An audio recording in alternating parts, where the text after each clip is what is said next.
Sister, perlu Ziza informasikan bahwa episode kita kali ini memang episode yang khusus membahas tentang dampak perempuan dalam menghadapi masa pandemi corona. Nah, jika Sister kali ini ingin berbagi ataupun ingin menginspirasi semuanya, punya pengalaman-pengalaman terkait tentang corona, mungkin kerjaannya harus di-hold dulu, ataupun mungkin kalian lagi hamil ya di tengah-tengah masa pandemi corona ini, boleh loh kalian bagikan aja kisah kalian dengan DM di Instagramnya Issue Reality. Kita tunggu ya, siapa tahu kisah kalian yang akan kita angkat ke episode selanjutnya.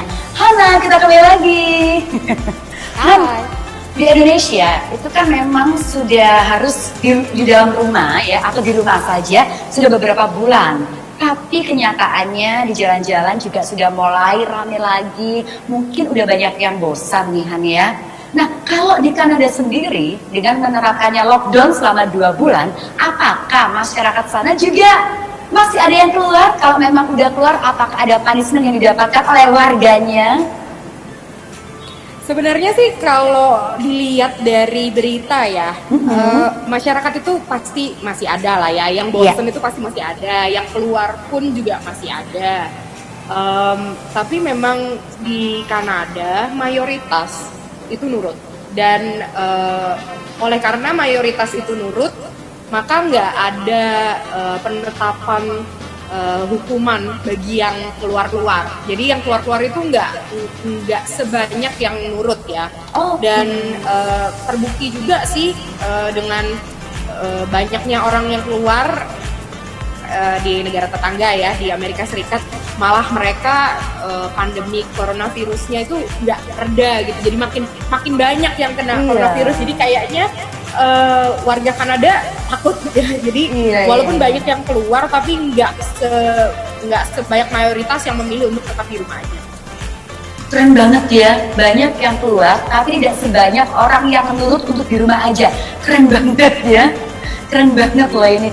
Oke, kemudian nih di masa-masa pandemi COVID-19, kalau di Indonesia sendiri itu kan banyak ini yang saling gotong royong, saling bantu-membantu, mereka open donasi, mereka bagi-bagi juga ke jalan-jalan yang orang tidak mampu. Kalau seandainya di Kanada sendiri, ada nggak seperti itu juga? Ada donasinya dalam bentuk lain? Komunitas yang membantu untuk menggalang dana untuk para karyawan yang mungkin nggak bisa bayar sewa, atau bagi orang-orang yang kesejahteraannya jadi terganggu karena pandemi ini. Ada beberapa aksi dari pemerintah maupun rakyat. Bahkan di sini pemerintah pun memberikan subsidi. Jadi dia kasih subsidi untuk murid-murid yang terganggu keadaannya karena pandemi ini. Jadi yang sedang kerja sambil kuliah tapi keganggu dan kemudian tidak diperkenankan untuk berjalan lagi, itu ada program subsidi dari pemerintah gitu. Jadi komunitas ada, pemerintah pun juga ada. Jadi sama aja ya intinya ya. Ternyata dengan adanya pandemi ini kita akan mengetahui banyak orang baik ya. Banyak juga nih penggalangan dana nih ya. Nah, di Indonesia sendiri juga banyak nih yang dirumahkan ya. Bahkan mungkin beberapa bulan yang lalu. Kalau di Kanada sendiri ada juga fenomena seperti itu, dirumahkan, mungkin diistirahatkan dulu sebentar, nanti pada saat corona udah selesai mereka bisa kembali ke jalan normal lagi.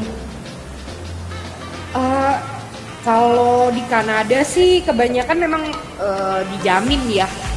Kalau soal pekerjaan, jadi gaji itu nggak berkurang. Tapi memang ada beberapa tipe-tipe pekerja yang biasanya lepasan, itu yang lebih terancam. Tapi untuk pekerja sendiri sih, karena sebenarnya memang sudah terjamin ya. Karena memang semuanya sudah terjamin ya. Oke, nih aku juga ingin tahu dari kamu nih harapannya apa sih untuk kedepannya? Apakah corona ini agar secepat itu selesai gitu? Harapanmu apa aja nih? Apakah kalau saja corona ini selesai, hal apa yang ingin kamu lakukan untuk pertama kalinya gitu? Oke, harapan aku semoga vaksinnya itu cepat ketemu dan cepat disebarkan ke publik supaya pandemi ini tuh bisa diatasi dengan lancar. Aku sih berharap pada dokter-dokter yang melakukan riset ya dan para ilmuwan untuk duh buruan dong vaksinnya, buruan dong vaksinnya, ayo supaya pandeminya bisa selesai. Dan hal pertama yang bakal aku lakukan setelah pandemi selesai, merayakan ulang tahun.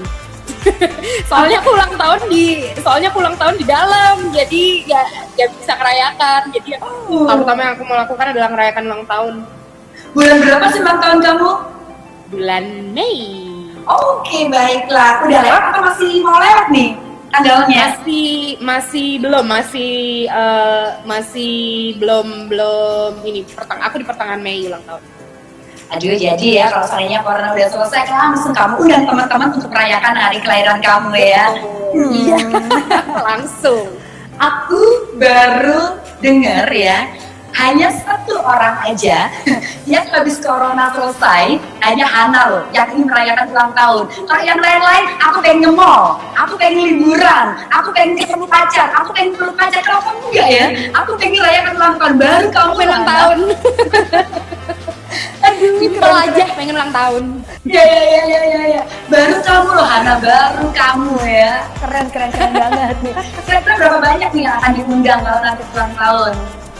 Waduh, Sama kayak berapa Indonesia banyak nggak ya? sih? Buahnya Kalau bisa nutup jalan boleh.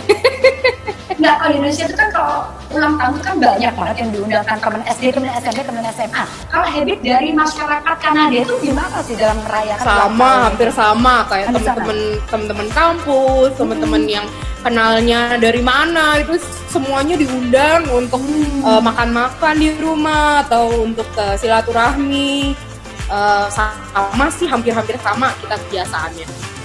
Oke, karena kalau dari tadi aku lihat-lihat isi apartemenmu kayaknya sepi banget. Emang kalian sendirian aja di sana? Iya, kebetulan aku roommate aku, jadi teman-teman yang tinggal sama aku itu kebetulan semuanya pada pulang ke negara asalnya karena takut di lockdown sendirian, jadi aku sendirian di sini. Sendirian kok sendirian sih, pokoknya kamu sendirian aja. Udah berapa lama ya, 2 bulan itu juga kamu sendirian di sana? Aku aja nggak bisa ngebayangin ya, 3 hari sendirian aja udah stresnya minta ampun. Aku kasih kamu apresiasi yang tinggi. 2 bulan sendirian ya, mungkin kalau keluar hanya butuh sesuatu yang penting aja gitu ya nih ya. Betul. Ya udah deh, kita berharap agar segera selesai, kemudian dokter-dokter semua ahli dapat lekas mendapatkan vaksinnya ya Han ya. Betul. Betul, Amin. Ya. Amin ya. Oke. Closing statement ada lagi yang mau disampaikan untuk pemirsa yang ada di Indonesia? Untuk pemirsa yang ada di Indonesia, Jawa Timur dan sekitarnya, semangat ya untuk di rumah aja, tetap di rumah aja sampai pandemi ini berakhir, karena semakin lama kita di rumah semakin cepat pandeminya berakhir. Dan aku juga mau ngucapin slogannya orang-orang sini kalau misalnya kita sedang di pandemi ini. Kita biasanya orang Montreal, kita bilang pakai bahasa Prancis, ça va bien aller. Artinya it will pass, this will go on. Jadi semangat ya semuanya di rumah aja. Semangat ya semuanya di rumah aja. Nah, terima kasih banyak, 30 menit tidak terasa, jauh-jauh ya. Kita jauh-jauh dari Kanada Indonesia. Kamu sudah membagikan pengalaman kamu, semoga bisa menginspirasi untuk semuanya. Terima kasih Ana, salam untuk teman-teman kamu di Kanada Ana. Thank you waktunya ya. Oke, terima kasih, sampai jumpa lagi Ana ya. Baik sister, tidak terasa obrolan kita 30 menit barengan Hana yang jauh di Kanada sudah membagikan inspirasinya, sudah membagikan pengalamannya untuk kalian semua. Satu yang dia ingin sampaikan kepada seluruh masyarakat Indonesia, di rumah saja agar corona lekas segera berakhir dan semuanya berbahagia dan bisa hidup normal kembali ya. Terima kasih, selamat malam. Selalu saksikan isu reality setiap hari pukul 19.30 waktu Indonesia Barat. Dan jangan lupa buat kalian yang punya cita-cita inspiratif ya, yang memang ini berdampak banget dengan corona, boleh langsung aja DM. Siapa tahu cerita Anda bisa kita angkat di episode selanjutnya. Siza Abdullah pamit, selamat malam dan sampai jumpa.